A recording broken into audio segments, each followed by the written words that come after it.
जो आज की मीटिंग चल रही है उसमें हम और आप हाजिरी के सादत हासिल कर रहे हैं। इसमें हिंदुस्तान के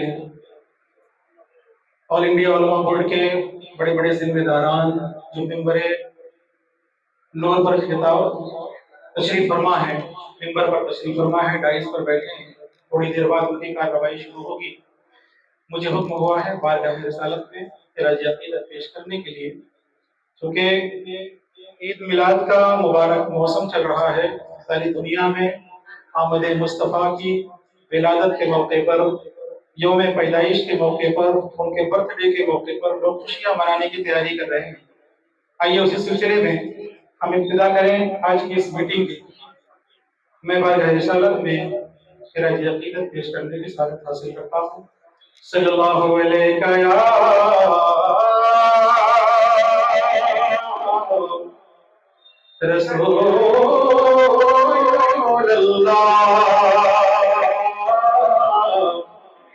वसल्लम अलैका या हबीबल्लाह।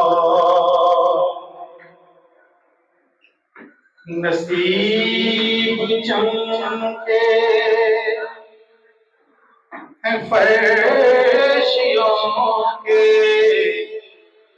नसीब चमके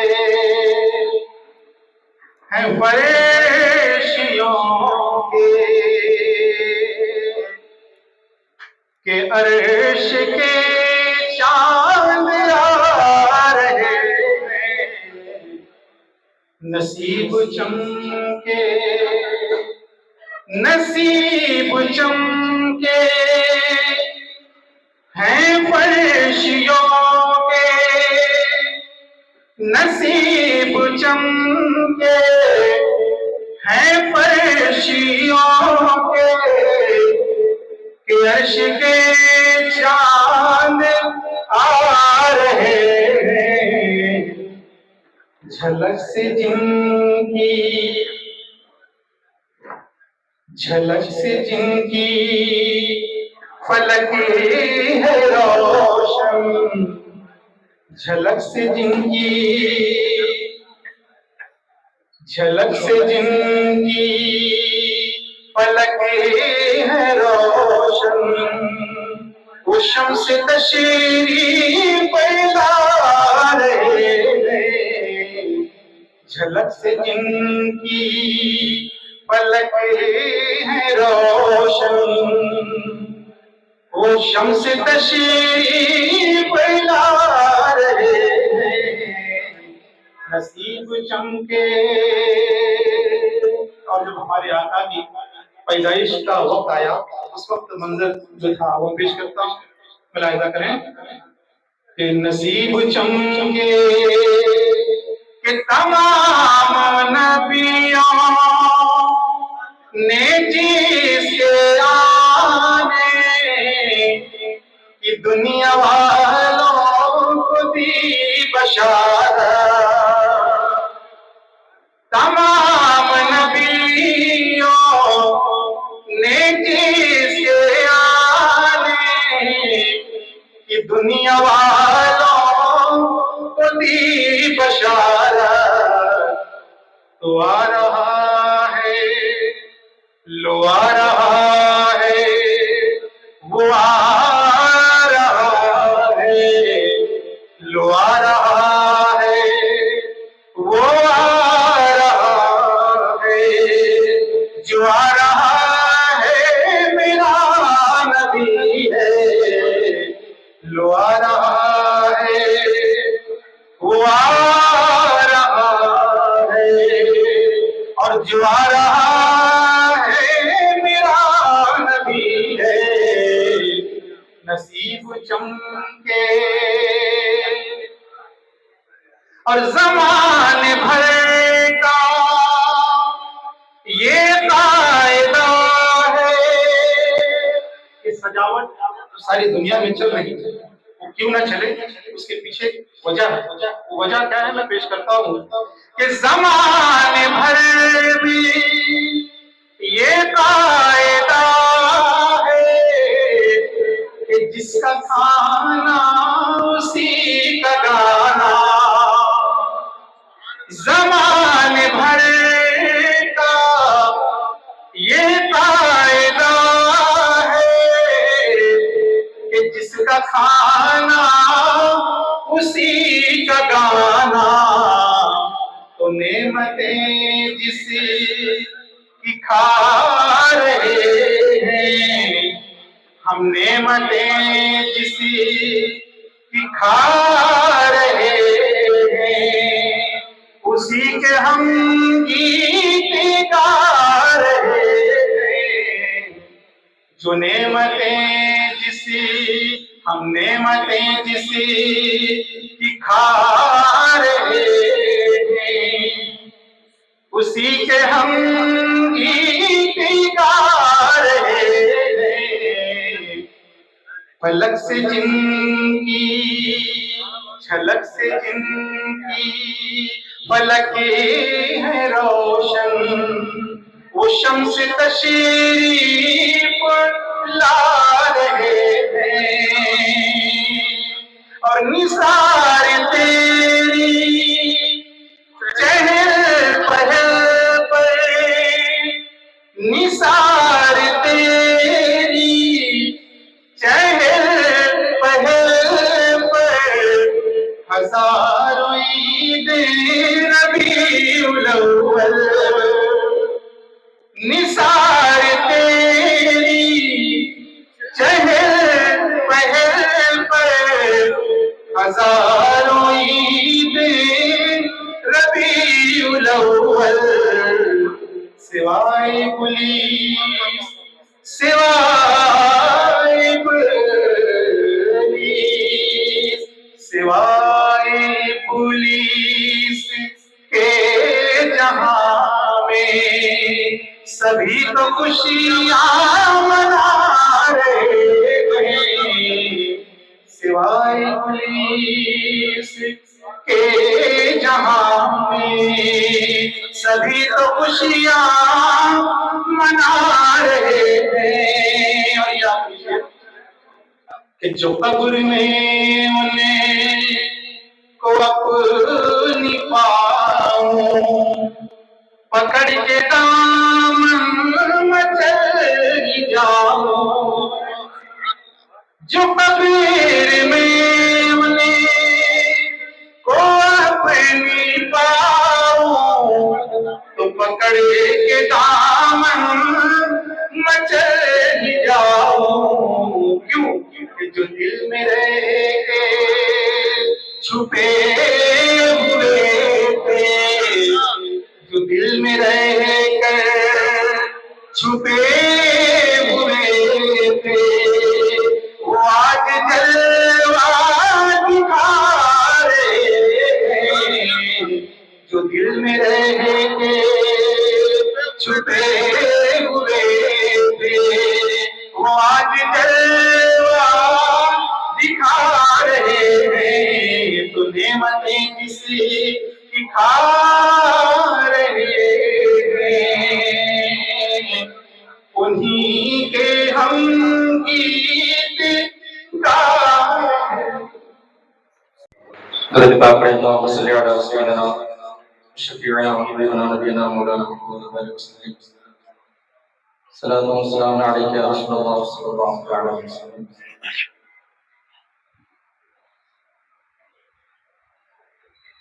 लहद रुख कदावल के चले, लहद में इश्क रुख कदावल के चले, लहद में इश्क रुख कदावल के चले, लहद में इश्क रुख कदावल के चले, लहद में इश्क रुख कदावल के चले, अंधेरी रात सुनी थी चरावल के चले, अंधेरी रात सुनी थी चरावल के चले, तेरे गुलाम का नक्श कदम हैरान खुदा, तेरे गुलाम का नक्श कदम हैरान खुदा, वो क्या बहक सके जो ये सुरावल के चले, वो क्या बहक सके जो ये सुरावल के चले, लहद में इश्क रुख कदावल के चले। मक्ता समाप्त करें। रज़ा किसी सगे तैबा के पाँव भी चूमे, रज़ा किसी सगे तैबा के पाँव भी चूमे, तुम और कितना दमाग लेके चले तुम्हारे आगे कितना दमाग लेके चले लहद में इश्क़ रुखे शरे कताब लेके चले।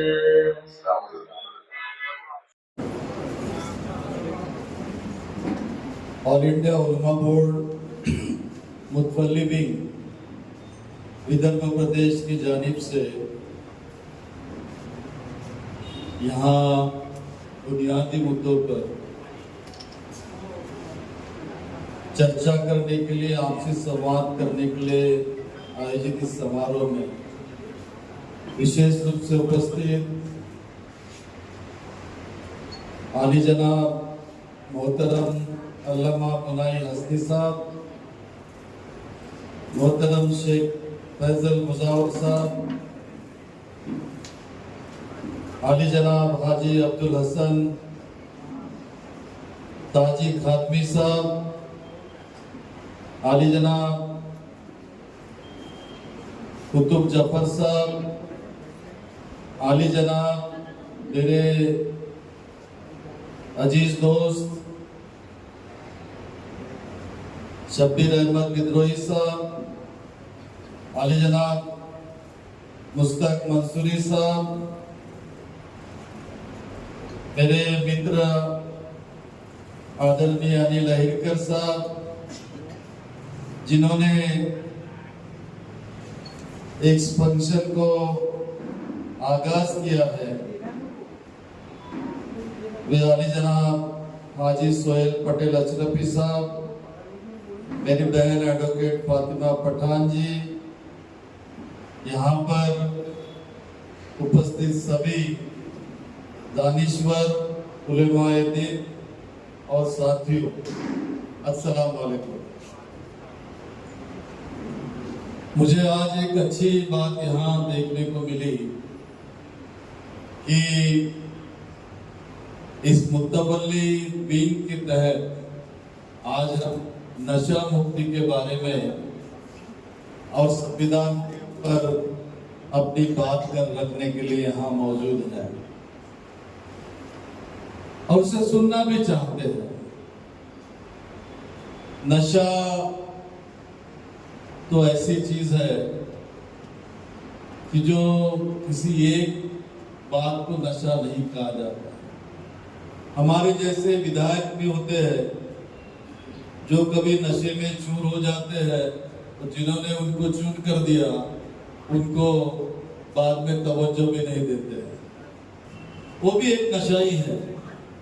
कुछ नशा ऐसी होती है कि बहुत सारे पैसे आ जाते हैं और पैसों की चकाचौंध में हम अपने आप को ही भूल जाते हैं।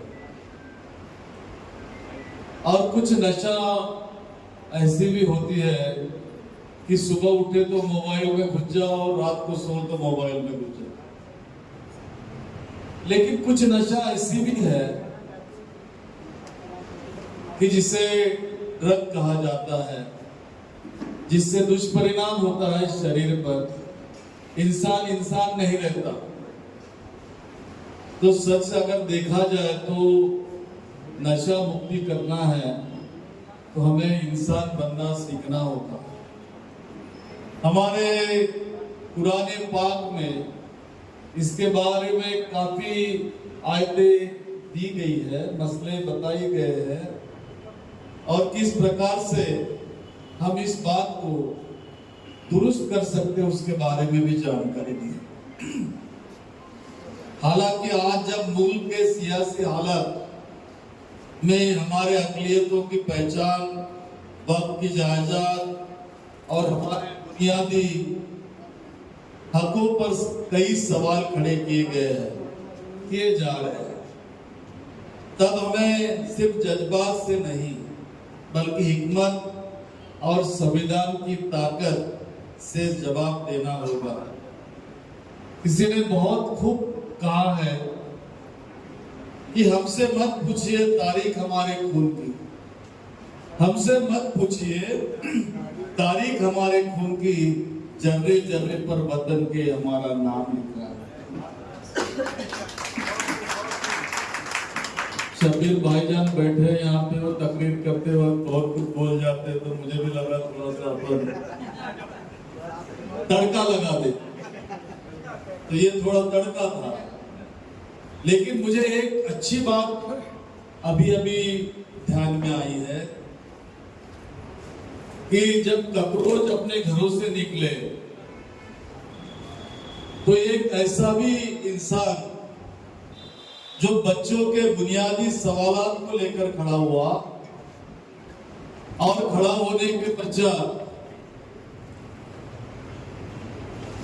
उसे कुछ लोगों ने मार डाला। शायद बंगाल की कहीं की तुम्हें घटना है, और उनकी हत्या होने के बाद जब उनके बच्चे को, बेटे को पूछा गया कि आप क्या क्या चाहते हो, तो उस बच्चे ने जवाब दिया कि मेरे अब्बा हुजूर के नाम पे केवल एक स्कूल बना। तो ये सब तमाम बातें हमें समझने की जरूरत है।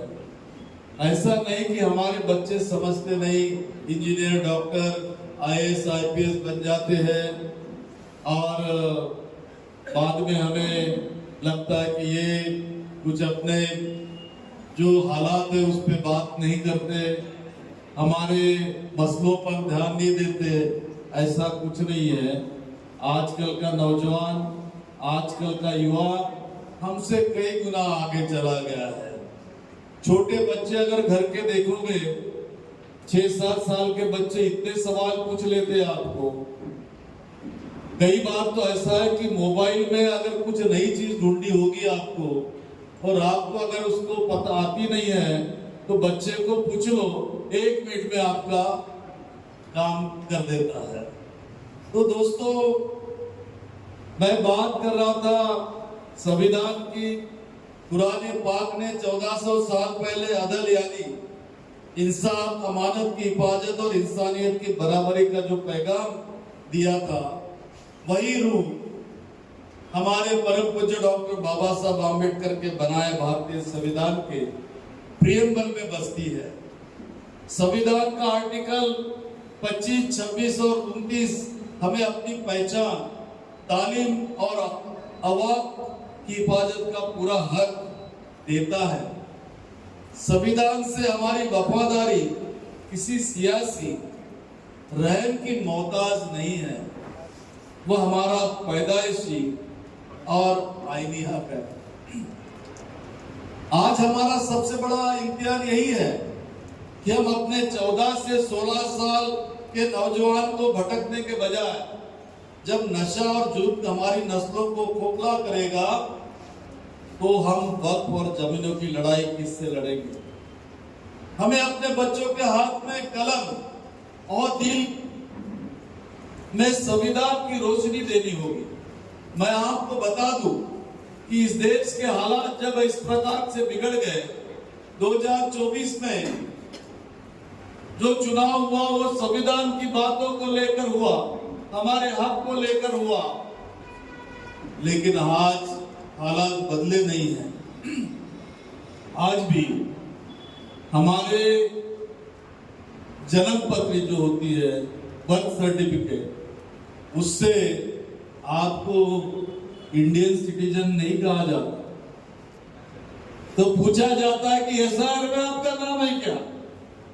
एसआर में अगर आपका नाम होगा तो आप भारतीय हो, वरना नहीं हो। एक मसला हुआ ना अभी पासपोर्ट को लेकर, जबकि पासपोर्ट के कानून में ही इंडियन सिटीजन लिखा रहता है वहां पे। तो ये तमाम बातें, और फिर जब देश का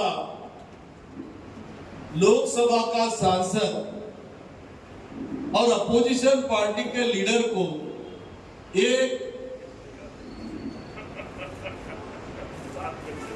एक पुलिस केस की कंप्लेंट लिखाने के लिए 7.5 घंटा अगर बैठना पड़ता है पुलिस स्टेशन में, तो आप समझ सकते हो कि क्या हो रहा है इस देश में। इसलिए दोस्तों, यह लड़ाई कोई आसान नहीं है। इस लड़ाई को लड़ने के लिए संविधान का जागर करना है। संविधान और हमारा कुरान पाक, ये दोनों की बात समझा के हमारे नौजवानों को बताना पड़ेगा। मैं तो अगर आप लोग मुझे माफी अगर देंगे तो मैं आगे कुछ कह सकता हूं। तो माफी मांगते वक्त मैं यही कहूंगा कि हम हमारे अल्लाह ताला को याद करने के लिए नमाज तो रोज पढ़ते हैं, उसके साथ साथ थोड़ा सा अगर हमारे उलमाओं ने संविधान की बातें जो हमारे कुरान पाक में लिखी हुई है वो अगर समझाने की कोशिश हमारे नौजवानों के लिए अगर की, तो शायद इससे अच्छा दिन कोई हो नहीं सकता।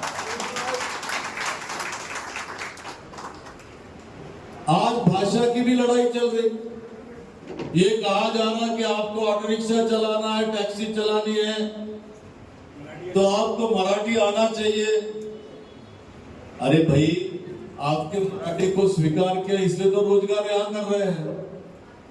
और मराठी अगर बंबई वाले कहते हैं कि मराठी में बोलो, तो नागपुर में तो हिंदी ज्यादा चलती फिर, क्योंकि हम मध्य प्रदेश से तुम्हारे महाराष्ट्र में शरीक हुए हैं। तो फिर, और हिंदी है हमारी राष्ट्रभाषा है, आप उसको कैसे इनकार कर सकते हो?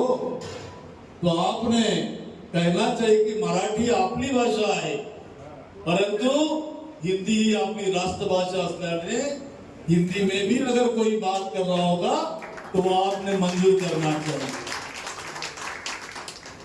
ये बात अलग है कि हम हर दफ्तर और चौखट पर अपनी बात मजबूती से नहीं रखते हैं, लेकिन किसी ने बहुत खूब कहा, साहब आपको जाइए, तूफानों से हाथ मिलाओ, तूफानों से हाथ मिलाओ, सैलाबों पर वार करो, मल्लाहों का चक्कर छोड़ो, तैर के दरिया पार करो, तैर के दरिया पार। जाते जाते इतना ही कहूंगा कि वक्त की पाई पाई कौम की अमानत है। इसकी हिफाजत के लिए हमें मुतीज होना पड़ेगा। हक छीनने वालों को यह बहुत साफ पैगाम है कि हम संविधान की चौखट में रहकर अपने हक की हिफाजत करना भी जानते हैं और अपनी नस्लों को संवारना भी जानते हैं। इसलिए हमें ललकारो मत। जिस दिन हम अपनी वाली पे आ जाएंगे तो यह देश तो हमारा ही है, यही हमारी पैदाइश हुई है और इसी मिट्टी में हमने जाना है। और कई हमारे लोगों ने शहीदी भी दी है इसके लिए। इसलिए भाइयों, नशा वो करो जिससे हम इंसान को इंसान बना सके। नशा वो भी होती है कि जो दुश्मनी में भी तब्दील होती है, लेकिन दुश्मनी को बाजू में रखकर अगर हम मोहब्बत का पैगाम जो हमारे नेता श्री राहुल गांधी ने आगाज किया है, जो पैगाम कई सालों पहले, वर्षों पहले हमारे कुरान पाक ने इस जमी को दिया है, वही पैगाम लेकर अगर हम जाए तो मैं समझता हूँ कि हमारी जिंदगी अच्छी समझ सकती है। आप सब ने मुझे यहाँ बुलाया, मेरा सम्मान किया, उसके आप सबको खास करके हाजी सोहेल साहब का बहुत बहुत शुक्रिया अदा करता हूँ। आपसे इजाजत चाहता हूँ। अल्लाह हाफिज। एड बैठे अस्सलाम वालेकुम आप सबको। बहुत ही बेहतरीन प्रोग्राम में आज मुझे बोलने का मौका मिल रहा है इस मंच से, क्योंकि मेरे ऑफिस में, हमारे पार्टी ऑफिस में मैडम आए थे फातिमा मैम और हमारे हाजी सोहेल पटेल साहब, और जिस तरीके से इन्होंने बात को रखा मुझे रहा नहीं गया, मतलब मैं ज़रूर आऊँगा और ज़रूर यहाँ पे पहुँचा तो आनंद आया। अभी भी राउत साहब ने जो अपना स्पीच दिया बहुत ही बेहतरीन स्पीच है। और आप जो काम कर रहे हैं वो सही काम और देश के विकास के लिए काम कर रहे हैं। आपने जो नारा एक रखा है बहुत अच्छा लगा मुझे, मेरा संविधान मेरी शान। संविधान ने हम सबको एक जैसा बना के रखा, कोई ऊंचा छोटा बड़ा कोई नहीं, सबको समान अधिकार है इस देश के अंदर में। गरीब से गरीब आदमी को भी पावर दिया है एक वोट का, वैसे अरबोपति खरबोपति भी होगा उनको भी एक ही मत का अधिकार दिया है। तो इसका सही माने में उपयोग हमने करना चाहिए। और आपने नशा मुक्ति का जो अभियान दिया है काबिल तारीफ है फातिमा। और आप लोग महिलाओं टीम सब सामने आके सब ये जब करती है ना तो बहुत बड़ी बात है। मैं तो ये चाहूँगा कि इन लोगों की ताली आप बजाए लेडीज के लिए,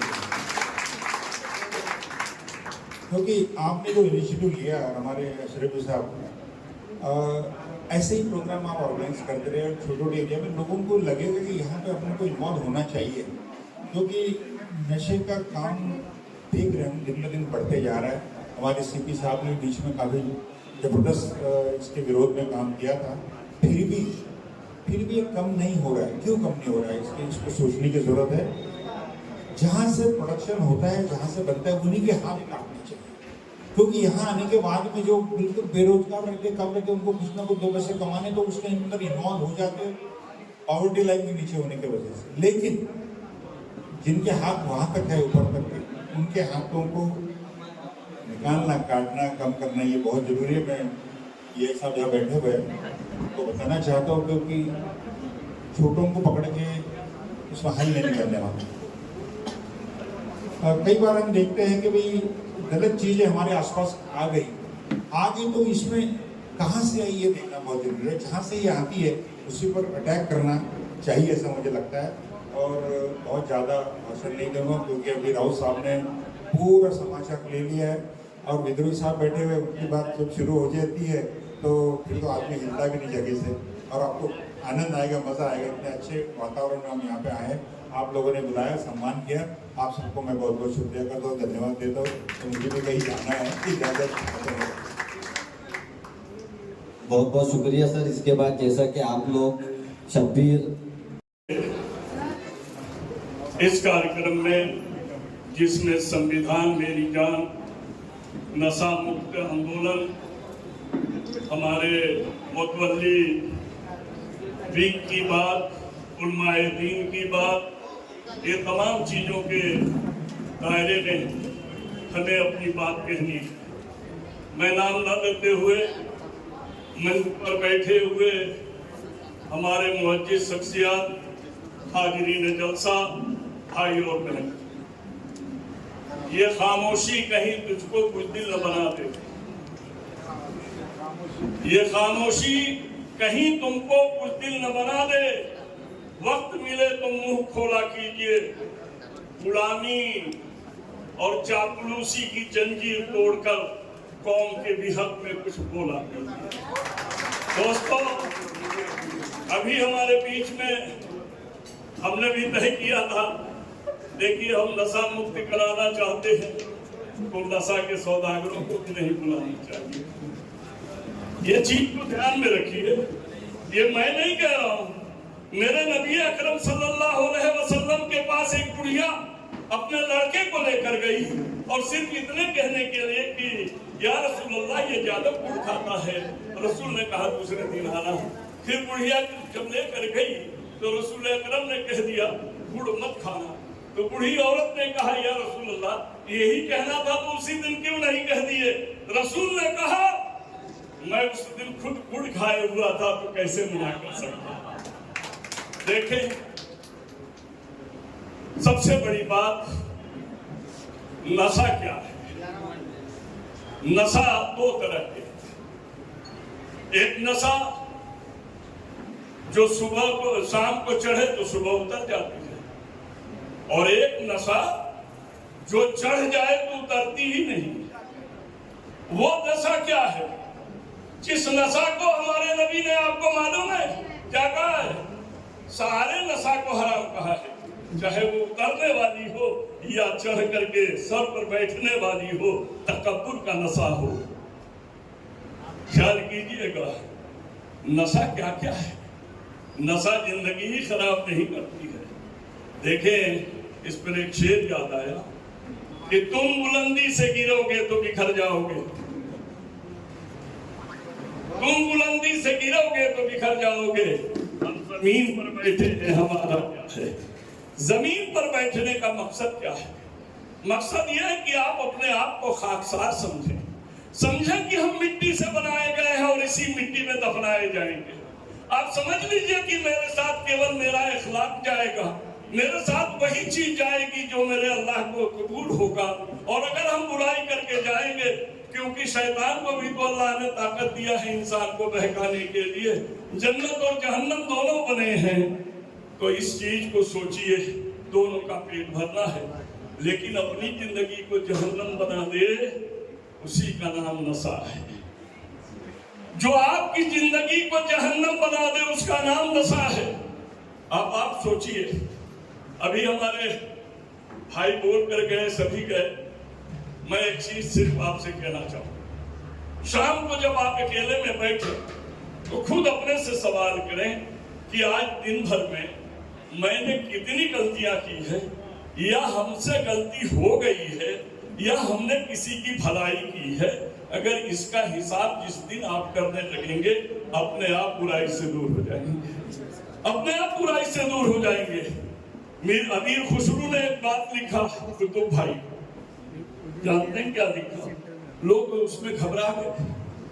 अमीर खुसरू ने लिखा, खुसरू नदियां प्रेम की जिसकी उल्टी धार, और जो उतरा सो डूब गया, जो डूबा सो पार। ये अमीर खुसरू का है। अब पूछा गया कि बताइए, जो पार हो गया उसको आप डूबा कहते हैं, और जो डूब गया वो पार।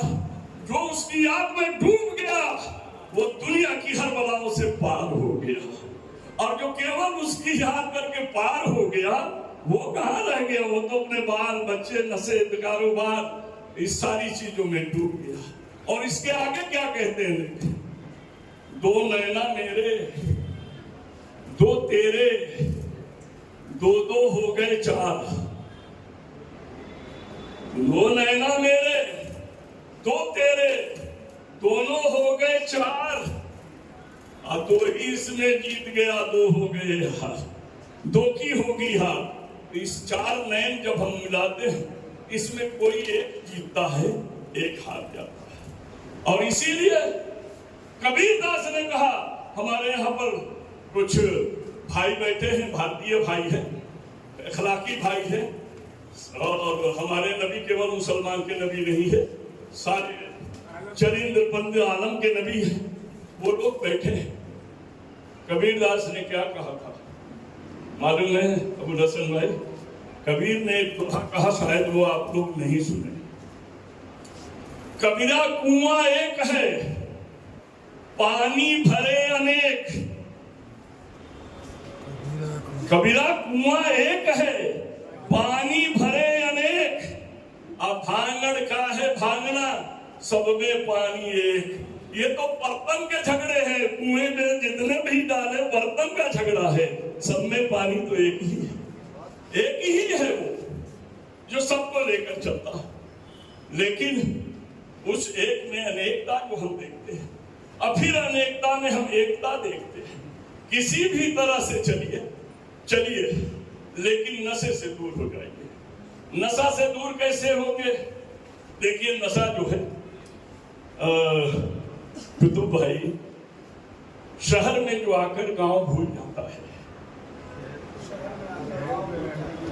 शहर में आके जो गांव भूल जाता है, वो अपनी मिट्टी से लगाव भूल जाता है। वो अपनी मिट्टी से लगाव भूल जाता है। और देखिए, मजबूरी हो, भूख हो या डर, क्या से क्या बना देती है। डर क्या से क्या बना देती है। सर्कस में शेर भी स्वभाव भूल जाता है। जो शेर शिकार करके खाने वाला, जब वो सर्कस में जाता है तो फेंका हुआ गोश्त खाता है। ये उसका डर है, रिंग मास्टर का डर है। और वही डर जब शेर को फेंका हुआ गोश्त खाने के लिए मजबूर कर सकता है, तो अल्लाह का डर अगर हमारे सीने में आ जाए तो हराम चीजों को खाने का कहाँ हुक्म देगा? नहीं देगा। तो सबसे पहले हम अपने दिल में क्या करें? अल्लाह के खौफ को बिठा दें। अल्लाह का खौफ है क्या? एक ही तो है।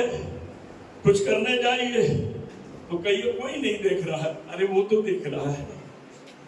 कुछ भी करने जाइए, चोरी करने आप जा रहे हैं, कोई नहीं देख रहा है, अरे वो तो देख रहा है। तो जब इतना ही हमारे दिल में आ जाए कि वो देख रहा है, वही इसका अजर देगा, वही सारी चीज देगा, तो निश्चित हम अपने आप को बुराई से दूर कर लेंगे। मेरे से एक दिन बात आई कुतुब भाई, एक आदमी ने कहा शबीर भाई आपको मैं बहुत सुनना चाहता हूं। तो मैंने कहा देख भाई,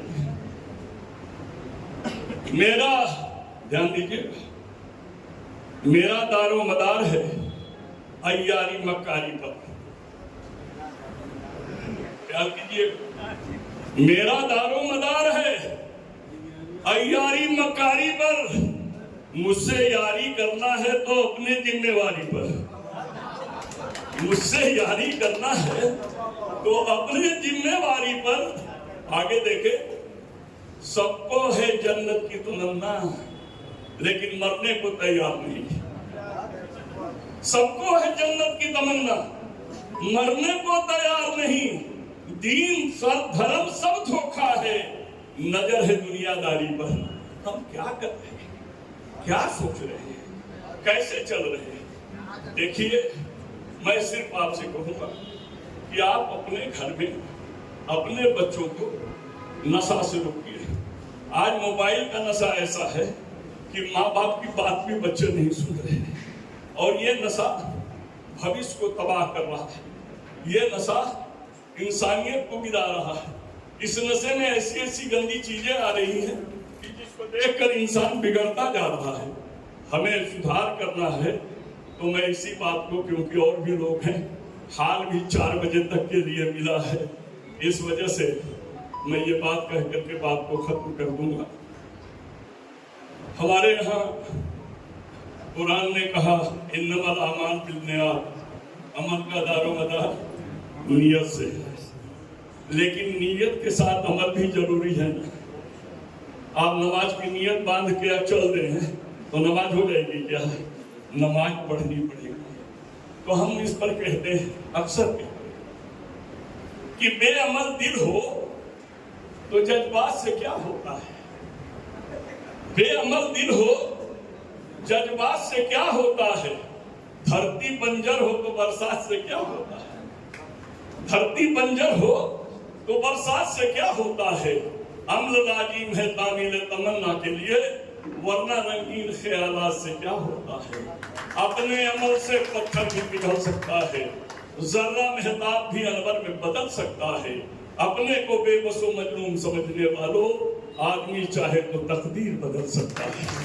आप ये कौम की तकदीर को बदलिए, तस्वीर को बदलिए, ईमानदारी के रास्ते पर आइए, खुद बुराइयों को छोड़िए और दूसरे से बुराई छोड़ने का हुक्म दीजिए। यही नहीं, सब चीज में ये देखिए कि अल्लाह हमारा जब हम पर मुसीबत आए तो ये ना सोचे कि हम पर मुसीबत अल्लाह ने क्यों दे दिया।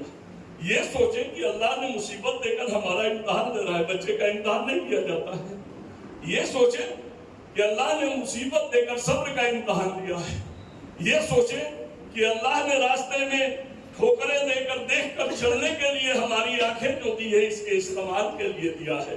तो हमें सोचना चाहिए कि जो कुछ भी है उसका इस्तेमाल कायदे से हो, और जो नहीं है उसके लिए दुआ करें। और दुआ हम यही करें, कभी भी आप सोचिएगा, दुआ में कुछ भी बनने की बात ना करिए। कलेक्टर हो जाए, इंजीनियर हो जाए, डॉक्टर हो जाए, मास्टर हो जाए, क्या हो जाए, जरूर ये कीजिए कि अल्लाह हम इंसान है, इंसान तो हो जाए। और इसीलिए एक शायर ने कहा है, सभी कुछ हो रहा है इस तरक्की के जमाने में, मगर क्या गजब की आदमी इंसान ही होता। बसीर कदर साहब का ये शेर है, वो इस तरह से कहते हैं। और हमें इंसान होना है। एक दूसरे के दर्द को अपना दर्द समझना है। अगर पड़ोस में बिल्ली मर जाए तो बदबू अपने घर भी आएगी, इसलिए पड़ोसी में भी बुराई हो तो उसे दूर करना है। भूखा है तो उसे खाना देना है। जो हमारे नबी ने रास्ता बताया है, सच में अगर हम उस पर 4 आना भी चलने लगेंगे तो दुनिया की नजर में भी उठ जाएंगे और दुनिया से बुराई भी दूर कर देंगे। इन्हीं लफ्जों के साथ मैं अपने बात को विराम देता हूँ। जय हिंद। परसों मेरे पास हाजी साहब और फातिमा मैडम और कुछ लोग आए थे और उन्होंने बुलाया, बताया कि ऐसा ऐसा एक प्रोग्राम है, नशा मुक्ति के बारे में अपने लोगों को थोड़ी बातें बताए। बहुत सारे वरिष्ठ नागरिक ज्ञानी लोग यहाँ स्टेज पे मौजूद है। मैं उनसे बहुत छोटा हूँ, फिर भी एज ए पुलिस ऑफिसर समाज में क्या चल रहा है और अपने को क्या प्रिकॉशंस लेना चाहिए उसके बारे में कुछ बातें आपसे मैं करूँगा।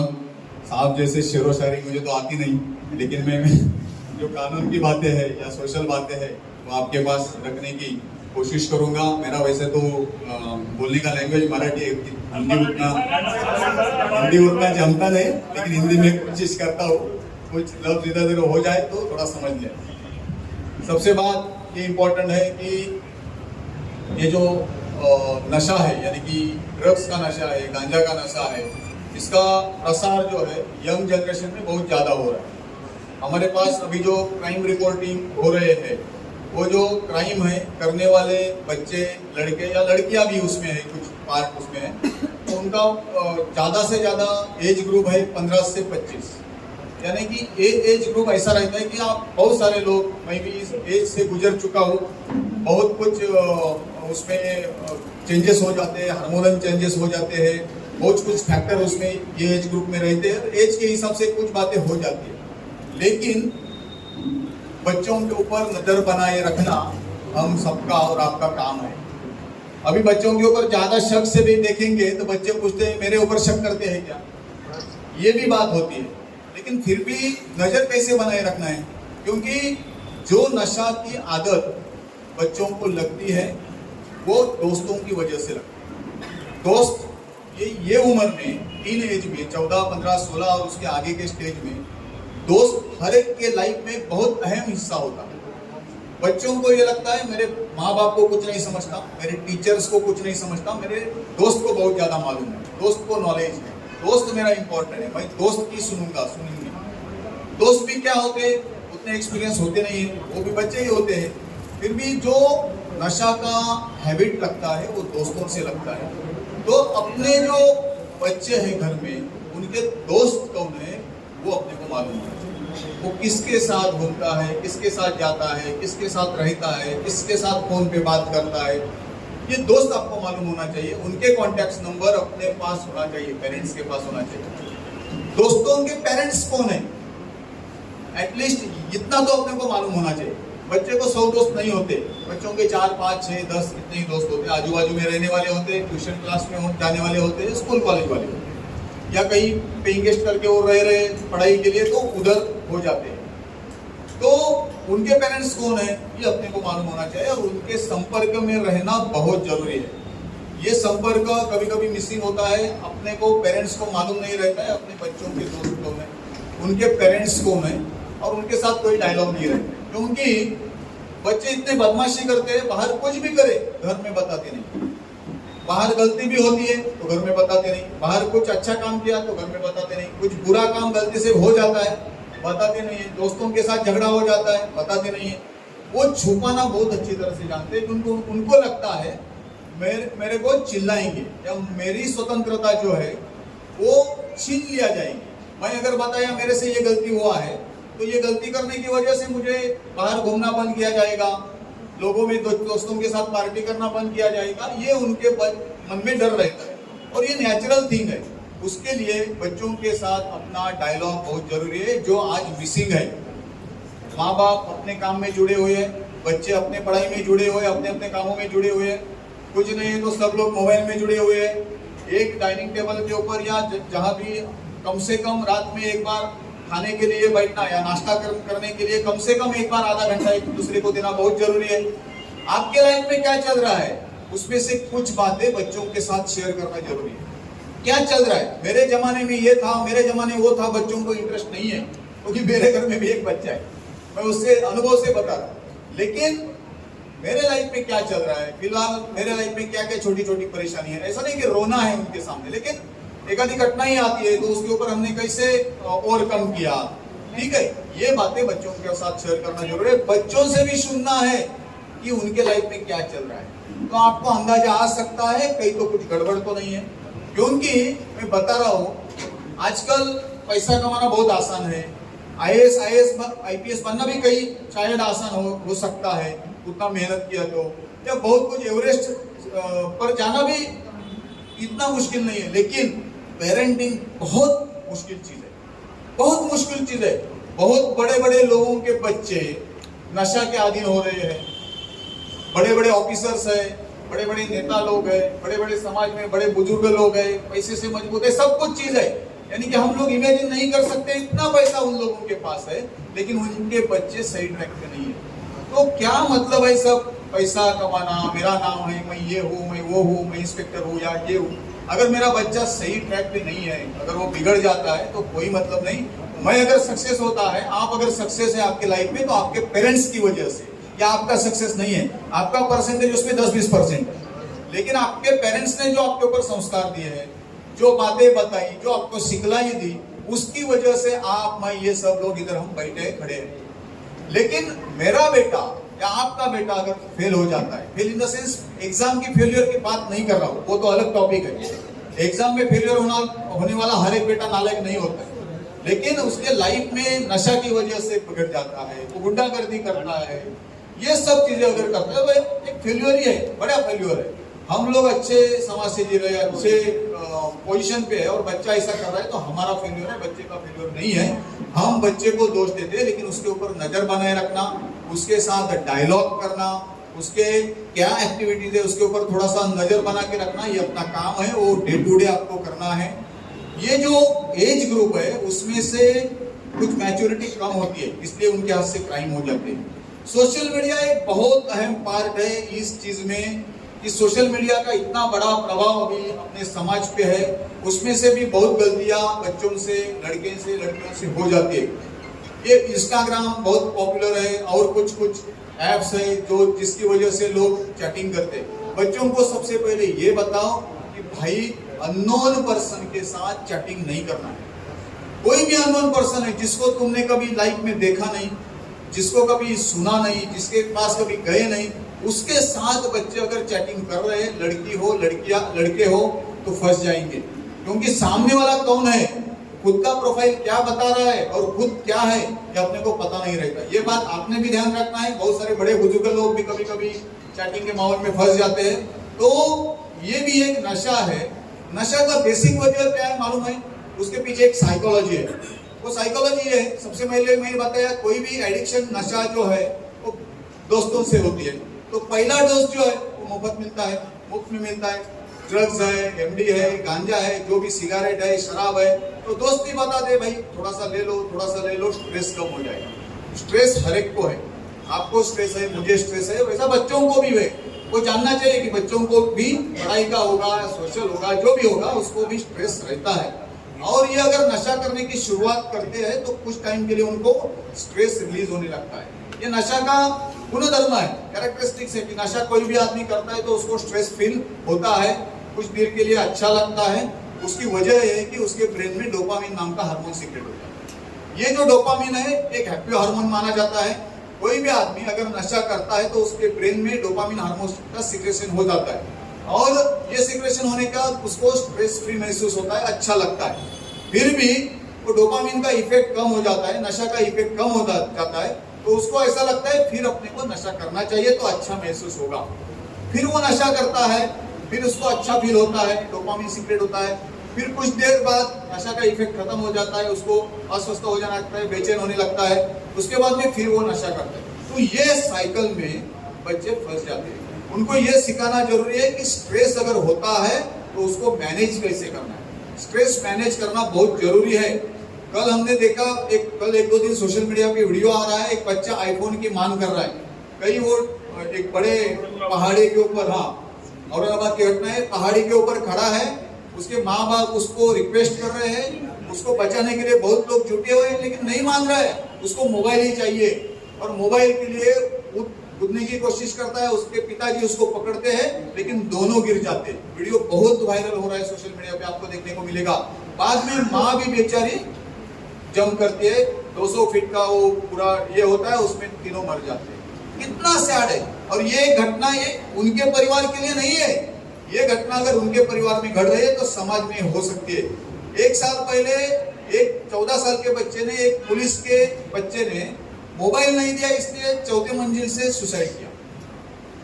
मोबाइल की कीमत कितना होता है? 20,000 25,000। अपना लाइफ बहुत कीमती है। तो ये सब चीजें एकदम नहीं, लेकिन थोड़ी थोड़ी थोड़ी थोड़ी सिखाने की जरूरत है कि अपने लिए क्या सही है क्या गलत है। बच्चे कंपेयर करते, आपने देखा होगा कि उसके पास ये है, उसके पास ये है, उसके पास कौन सा KTM बाइक है, बुलेट है, उसके पास आईफोन है।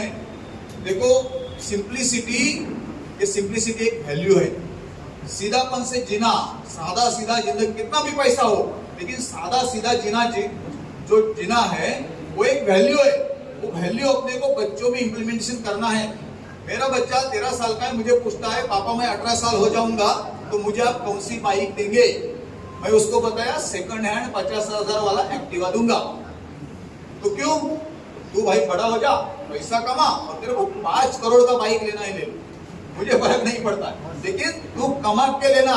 उसकी वैल्यू तुमको समझ में आना चाहिए, बाप के इसके ऊपर नहीं लेना है। तो हम लोग सब लोग ये चाहते हैं कि हमको जो चीजें नहीं मिली है वो बच्चों को मिलना चाहिए। उसको पॉकेट मनी होना चाहिए, उसको बाइक होना चाहिए, उसको कंफर्ट जोन में होना चाहिए। जितने कंफर्ट जोन में बच्चे रहेंगे उतने बिगड़ जाएंगे। ऐसा नहीं कि उनको तकलीफ देना है, लेकिन इतना भी कंफर्ट जोन मत दो कि वो बिगड़ जाए। कंफर्ट जोन ज्यादा उपयोग नहीं है, उनको कंफर्ट जोन से थोड़ा बाहर निकालना जरूरी है। डिसिप्लिन लगाना जरूरी है, रात को जल्दी सोना जरूरी है, सुबह जल्दी उठना जरूरी है, आपके धर्म का ज्ञान हो, जो भी पढ़ाई है वो करना जरूरी है। हेल्थ के लिए ऊपर फोकस करना जरूरी है। बच्चों हेल्थ के लिए ऊपर फोकस नहीं देते। सुबह 11 बजे उठते हैं लोग तो हेल्थ खराब हो जाएगी। मैं जो बोलता हूँ मैं ये हूँ, मैं वो हूँ, मैं ऐसा हूँ, मैं वो, किस बेस पे मैं हूँ? ये मेरे बॉडी के ऊपर मैं हूँ। तो नशा करके बॉडी खराब हो जाती है। ये जो गलत तरीके से खाना पीना सोने की चीजें है, इसकी वजह से बॉडी खराब हो जाती है। तो ये सिखलाई अपने को देना है, भाई बॉडी को कैसे ठीक ठाक रखना है। बॉडी अगर खराब हो जाए फिर भी पैसा है, कोई मतलब नहीं है। तो ये सब चीजें है। तो मेरी आपसे सबसे रिक्वेस्ट है कि उनके ऊपर थोड़ा सा ध्यान बनाए रखो, अच्छा डायलॉग रखो। स्ट्रेस का कंडीशन बहुत लोगों के ऊपर आता है, संघर्ष का स्थिति सबके ऊपर आता है। मैं रोज ये संघर्ष की स्थिति से गुजरते, लेकिन ये जो बैड कंडीशन आता है ना, उसमें टैकल कैसा करना चाहिए, बैड कंडीशन फेस कैसा करना चाहिए, डिप्रेशन को हैंडल कैसा करना चाहिए, तनाव को हैंडल कैसा करना चाहिए, ये बच्चों को सिखाना है। ना कि ये शॉर्टकट अपनाए कि नशा करें। आपको एक मालूम है स्टोरी, आप सब यहाँ बहुत सारी महिला भगिनी बैठे हैं, अपने घर में प्रेशर कुकर रहता है, उसको क्या होता है, ऊपर एक सीटी होती है। क्यों होती है? अंदर अगर प्रेशर, आपका प्रेशर अगर बढ़ जाए तो वो सीटी उसको रिलीज करती है। उसको एक सेकंड बी प्लान भी होता है। क्या होता है? उसको वॉल होता है। वॉल क्यों होता है? ताकि अगर सिटी ऑपरेट ना करे तो वॉल कम से कम हट जाए और उसमें से वहां बाहर निकल जाए। अपने माइंड का भी सिचुएशन वैसा है कि कोई भी प्रॉब्लम अगर आपको या आपके बच्चों को आता है ना, तो सबसे पहला चीज है कि उसको शेयर करो। शेयरिंग बहुत इंपॉर्टेंट है। बच्चे शेयर नहीं करते हैं। अगर आप शेयरिंग करेंगे, किसी से ये बातें अच्छे लोगों के साथ शेयर करेंगे, बच्चे हो या आप हो, तो उसको रास्ता मिल जाता है। लेकिन वो शेयर नहीं करेगा, मन के अंदर दबा के रखेगा, तो उसकी माइंड की सिचुएशन प्रेशर कुकर जैसी हो जाती है। लेकिन वो प्रेशर कुकर जैसा ब्लास्ट होता है, वैसा सुसाइड या क्राइम, नशा, ये चीजों में उसका कन्वर्शन होता है। तो बच्चे के ऊपर उसका साइकोलॉजी भी कैसा है, अरे ये तो 6 महीने कैसा था, पहले कैसा था, आज का उसका बिहेवियर कैसा है, ये सब चीजों के ऊपर आपको ध्यान, बिहेवियरल चेंजेस के ऊपर आपका ध्यान होना चाहिए। और उसका जो बिहेवियरल चेंजेस है आपको तब पता चलेगा, आप उसके साथ डायलॉग करेंगे, आप उसके साथ बातें करेंगे, उसको जानने की कोशिश करेंगे, आप उसको कुछ बातें बताएंगे। देखो एक सीधा एग्जांपल देता हूँ आखिरी में और 2 मिनट में खत्म करता हूँ। मैं हूँ, मुझे कुछ चीज करना है, मैं गलत चीज कर रहा हूँ, मुझे मेरे ये सब परिवार के लोग हैं मुझे समझा रहे कि भाई ये गलत चीज नहीं कर रहा हूँ, करना है। फिर भी मैं कर रहा हूँ, मैं मान नहीं रहा हूँ। एक आदमी आता है और वो बोलता है भाई तुम्हें ये काम नहीं करना चाहिए, उसकी बात मैं मान जाता हूँ क्योंकि उसके साथ मेरा बॉन्डिंग अच्छा है। मैं ये सोचता हूँ इसने बताया ना तो इसका शब्द नीचे नहीं गिरना चाहिए, इसका मुझे मानना ही पड़ेगा क्योंकि उसके साथ मेरा बॉन्ड अच्छा है। ताकि ये मेरे पिताजी है, माताजी है, बड़ा भाई है, उसका मैं नहीं सुन रहा हूँ, लेकिन एक थर्ड पर्सन है जिसके ऊपर मेरा ट्रस्ट है, वो मेरे ऊपर ट्रस्ट करता है और हमारे बीच में आपस में अच्छा बॉन्डिंग है। वो आदमी आके मुझे समझाता है कि भाई ये चीज नहीं करना है, मैं तुरंत मान जाता हूँ। तो ये किसकी वजह से हुआ? आपके साथ हर एक के बारे में ये चीजें होती है। 4 लोग बताते हैं नहीं करना है, 5वां को ये समझाता है तो मान जाता है। ये इसकी वजह से होता है, बॉन्डिंग अच्छा है, एक दूसरे के ऊपर ट्रस्ट है। तो घर में अगर 4 लोग हैं परिवार में तो चारों ने बच्चों को टॉर्चर नहीं करना है या प्रेशर नहीं करना है, इसीलिए एक ने उसके दिल में सॉफ्ट कॉर्नर निर्माण करना है और ऐसा बंदा घर में अपने के लिए होना चाहिए। बहुत सारे मुस्लिम भाई ज्वाइंट फैमिली में रहते हैं या परिवार में आपस एक दूसरे के साथ रहते हैं, तो ये सब चीजों के ऊपर ध्यान रखना है। पुलिस अपना काम कर रही है। नशा के बारे में या बहुत सारे लोग गिट्टी खदान के जुरिडिक्शन से, मैं मानकापुर से हूँ, मानकापुर से भी लोग हैं, पुलिस डिपार्टमेंट आखिर एक ही है। तो मेरा मैसेज क्लियर है कि ये नशा का बिक्री करने वाले, नशा पीने वाले, इसके रिगार्डिंग कोई भी अगर बातमी होता है, खबर होता है, हमको डायरेक्टली दे दो। बहुत सारे लोगों के पास मेरा मोबाइल नंबर है। मानकापुर के जुरिडिक्शन में हमने मानकापुर जनसंवाद ग्रुप का एक व्हाट्सएप ग्रुप भी निर्माण किया है, उसमें बहुत सारे नागरिक है। तो कोई ऐड होना चाहता है आप में से, मुझे मैसेज करो, मैं उसमें ऐड कर देता हूँ। तो पुलिस आपका नाम गुप्त रखेंगी, आपका नाम कहीं नहीं आएगा कि नशा के बारे में इन्होंने खबर दिया, इसका नाम ये है, तो आपका नाम गोपनीय रखा जाएगा। उसके ऊपर हम कार्रवाई करते रहते हैं। हमारे भी कुछ लिमिटेड रिसोर्सेस है, उसमें से बहुत सारे काम के साथ ये भी काम हम जुटे रहते हैं। और मैं इस चीजों को सपोर्ट नहीं करता हूँ, मैं सख्त खिलाफ हूँ, क्योंकि नशा करने वाले लोगों जो ऑफेंस करते हैं वो सामाजिक ऑफेंस है। अपने यहाँ पिटेवाड़ा गोरेवाड़ा पिटेश्वर रोड पे मोमिनपुरा वाला भाई था अपना, उसका मर्डर हो गया, रिक्शा में जा रहा था, बहुत लोगों को स्टोरी पता है। वो जो मारने वाले थे नशा में थे, पूरे नशे में उसने मार दिया, एक इनोसेंट आदमी मर गया। तो ये ऐसा नहीं है कि एक घर से लिमिटेड है, ये सामाजिक ऑफेंस है, सोशल क्राइम है। तो उसको कंट्रोल करने के लिए पुलिस जुटी हुई है, आपका भी उसमें सहयोग चाहिए। और मेरे उम्मीद है कि आप सब चीजों का ध्यान रखेंगे। मुझे यहाँ हाजी साहब और ये सब लोगों ने बुलाया और 2 शब्द बोलने का मौका दिया, बहुत अच्छा लगा आपके साथ बात करके, मेरा मान सम्मान किया। आने वाला ईद मिलाद त्योहार है, बहुत धूमधाम से उसकी तैयारी चल रही है, उसकी भी मैं पुलिस डिपार्टमेंट से आप सबको शुभकामनाएं देता हूँ। आप बहुत अच्छे से त्योहार मनाएं और मैं 2 शब्दों को विराम देता हूँ। धन्यवाद, जय हिंद।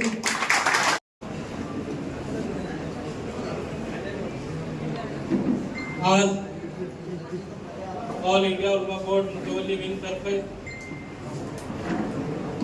एक कार्यक्रम आयोजित करण्यात आलेला होता। यामध्ये ऐतिहासिक नागपूर शहरातील नामवंत व्यक्ती यांची विशेष उपस्थिती होती। त्यांच्यासोबत सगळं पत्रकार बंधू आणि भगिनींनो, त्याचप्रमाणे इथे जमलेल्या माझ्या सर्व मित्रमंडळ यांना सर्वप्रथम माझ्यातर्फे अस्सलाम वालेकुम रहमतुल्लाहि व बरकातुहू, जय हिंद, जय हिंद, जय महाराष्ट्र। आज सगळ्यात तज्ञ व्यक्तींनी आपापले विचार आपल्या समोर मांडलेले आहेत। माझा अल्प परिचय मी देत आहो आपल्याला। माझं नाव शेख फैसल मोहम्मद इकबाल, मुतवल्ली बीबी का मकबरा, औरंगाबाद, महाराष्ट्र। विशेष बाब म्हणजे इतके मोठमोठे मान्यवर व्यक्तींनी आपले ते विचार मांडलेले होते। माझा मुख्य म्हणजे वक्फ प्रॉपर्टी बद्दल आपल्याला माहिती देण्यासाठी मी औरंगाबाद शहरातून इथं आलेलो आहे। सर्वप्रथम सर्व जे जाणकार है, एडवोकेट आहे, IPS ऑफिसर्स आहे, राजकीय मंडळी आहे, विशेष बाब म्हणजे वक्फ म्हणजे काय याची माहिती कुणाला। दुसरा, वक्फ बोर्डचे कार्यालय आहे ते औरंगाबाद मध्ये, ते महाराष्ट्राचं डायरेक्टर ऑफिस आहे. वक्फ बोर्डाचे अधिकार काय आहे, वक्फ बोर्ड काय आहे, त्याच्यानंतर मुतवल्ली काय आहे, मुतवल्लीचे अधिकार काय, त्याच्यानंतर जे आपल्या हिंदू समाजातील जे मठ मंदिर दर्गा मठ चर्च त्याचे पण जे पुजारी आहेत त्यांचे अधिकार काय हे कोणाला माहिती. वक्फ म्हणजे वक्फचे वेगवेगळे इनाम आहेत.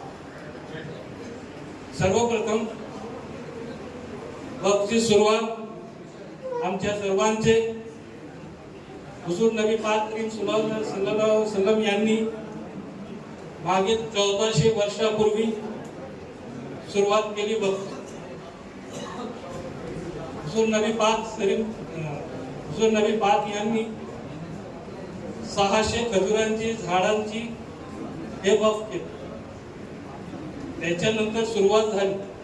त्याच्यानंतर उमर बिन खत्ताब रझियल्लाहु ताला यांनी आपले मौल्यवान धन मौल्यवान वस्तू हे गोरगरिबांसाठी वक्फ. त्याच्यानंतर काळात बदलत गेला. त्याच्यानंतर आपल्या इंडियामध्ये मुघल साम्राज्य आले. सर्वप्रथम बाबर हे आले, त्याच्यानंतर हुमायूं आले, त्याच्यानंतर अकबर आले, त्याच्यानंतर औरंगजेब आलमगीर रहमतुल्लाह. या सर्वांनी यांच्या काळामध्ये सर्व समाजासाठी धार्मिक मंदिरासाठी मस्जिदासाठी चर्चसाठी जमिनी दिली. विशेष बाब म्हणजे औरंगजेब आलमगीर रहमतुल्लाह यांनी एकूण 58 वर्ष राज्य केले संपूर्ण अखंड भारतावर. त्याच्यानंतर ब्रिटिश गव्हर्नमेंट आली. तो पहिला कायदा बनला वक्फ याच्यावर 1903 मध्ये. ब्रिटिश गव्हर्नमेंट यांनी 1.5 पानाचा एक ऍक्ट बनवला. त्याच्यानंतर वक्फ कायद्याची सुरुवात झाली. त्यानंतर आपली जी बाबरी मस्जिद होती ती शहीद करण्यात आली. त्यानंतर काँग्रेसच्या काळामध्ये 1995 चा ऍक्ट आला. त्यानंतर अमेंडमेंट 2013 आला आणि आता आला उम्मीद पोर्टल. विशेष बाब म्हणजे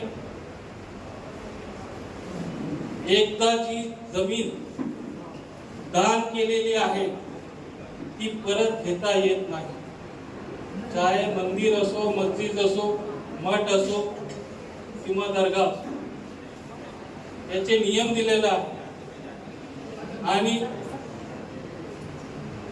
ज्या ज्या वेळेस सनदा देण्यात आल्या मुघल शासनामध्ये सगळ्यांना तामपत्र सांगतात मराठीमध्ये, त्याला हिंदीमध्ये सनद सांगतात. ते सनदा देण्यात आलेली आहे आणि त्यांना वैश्य परंपरे म्हणून मुतवल्ली हे त्याचा कारभार चालवतो. असे सनद आहेत, परंतु ते सनद आज कुठे आहे आपल्या महाराष्ट्रामध्ये? सगळं अभिलेखामधून सगळं गायब करण्यात आलेले आहे. हे काही राजकारणी लोक होते त्याच्यामध्ये, काही आपसातील नातेवाईक होते. त्याच्यामुळे वक्फ बोर्डाचा याच्यामध्ये जे वेळोवेळी आपण सांगतो की वक्फ बोर्ड भ्रष्टाचार करत आहे, परंतु असले भ्रष्टाचारी आपणच आहे. ज्यांना जबाबदारी देण्यात आली होती, ज्यांना जबाबदारी देण्यात आली त्यांनी चांगल्या प्रकारे केलेली नाही. म्हणून आमचे जेवढे पण मुतवल्ली विंग आहे संपूर्ण महाराष्ट्रामध्ये भारतामध्ये, त्यांना माझा फक्त एवढंच आहे की आपल्या वक्फ प्रॉपर्टीची निगा राखली पाहिजे आणि त्याचे जे पण दस्तावेज आहे ते काटेकोरपणे प्रत्येक नियमानुसार प्रत्येक कायद्यानुसार दुरुस्त केले पाहिजे. याचमुळे आपली मग प्रॉपर्टी वाचेल आणि आपल्या भारताचा विकास आणि सगळ्यांना जे बेरोजगार आहे ते संपूर्ण भारतामध्ये बेरोजगार राहणार. एवढं बोलून मी माझी जागा घेतो. जय